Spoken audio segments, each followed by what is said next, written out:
चलिए जी, पहला है इसमें अगला पॉइंट कि पार्श्व परिवर्तन है ना, या उत्क्रमण किससे कहते हैं।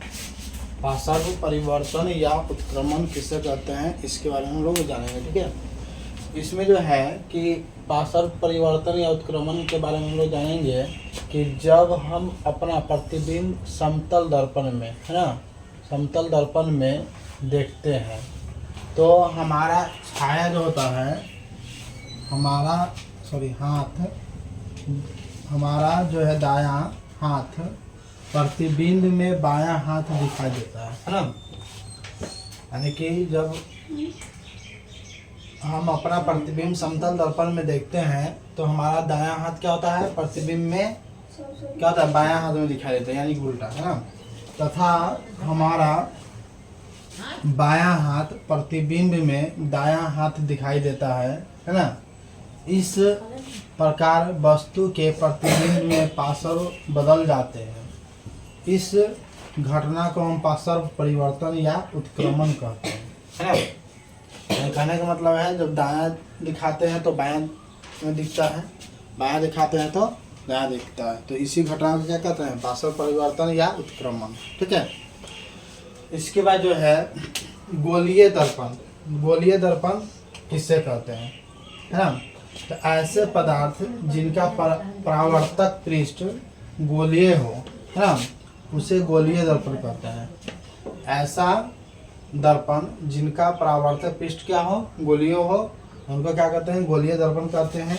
गोलीय दर्पण जो होते हैं दो प्रकार के होते हैं। ठीक है, यह ऑब्जेक्टिव में भी पूछ सकता है कि गोलीय दर्पण कितने प्रकार के होते हैं, तो दो प्रकार के होते हैं। अब कहेगा कौन कौन है ना, उसका परिभाषा देखिए। अवतल दर्पण और क्या होता है, उत्तल दर्पण। गोलीय दर्पण कितने प्रकार के होते हैं, दो प्रकार के, है ना। एक होता है अवतल दर्पण और दूसरा होता है क्या, उत्तल दर्पण। अब जो है गोलीय दर्पण की परिभाषा देखिए। गोलीय दर्पण यानी किससे कहते हैं, ये भी पूछ सकता है। तो गोलीय दर्पण जिसका परावर्तक पृष्ठ जो है अंदर की ओर अर्थात गोले के केंद्र की ओर वक्रित हो, अवतल दर्पण कहलाता है ना। अंदर की तरफ वक्रित हो, उसको क्या कहते हैं, गोलीय दर्पण, सॉरी अवतल दर्पण कहते हैं। उसके बाद है उत्तल दर्पण। वह गोलीय दर्पण जिसका परावर्तक पृष्ठ बाहर की ओर, है ना, वक्रित होता है, उसे उत्तल दर्पण कहते हैं। समझे, बाहर की ओर वक्रित होता है तो उत्तल दर्पण, और अंदर की अंतर होता है वक्रित तो अवतल दर्पण। समझ गए इतना। चलिए अब जो है जल्दी आप लोग लिख लीजिए जो नहीं लिखे। चलिए ध्यान दीजिए। अब जो है दर्पण से संबंधित कुछ परिभाषाएं हैं, है ना। दर्पण से संबंधित कुछ परिभाषाएं हैं जिसके बारे में हम लोग जानेंगे। पहला है कि दर्पण का ध्रुव किससे कहते हैं, है ना। दर्पण का ध्रुव किससे कहते हैं, यार देखिए, गोलीय दर्पण के परावर्तक पृष्ठ के केंद्र को दर्पण का ध्रुव कहते हैं, है ना। यानी गोलीय दर्पण के परावर्तक पृष्ठ के केंद्र को क्या कहते हैं, दर्पण का ध्रुव, है ना। उसके बाद है दूसरा, मुख्य अक्ष किससे कहते हैं।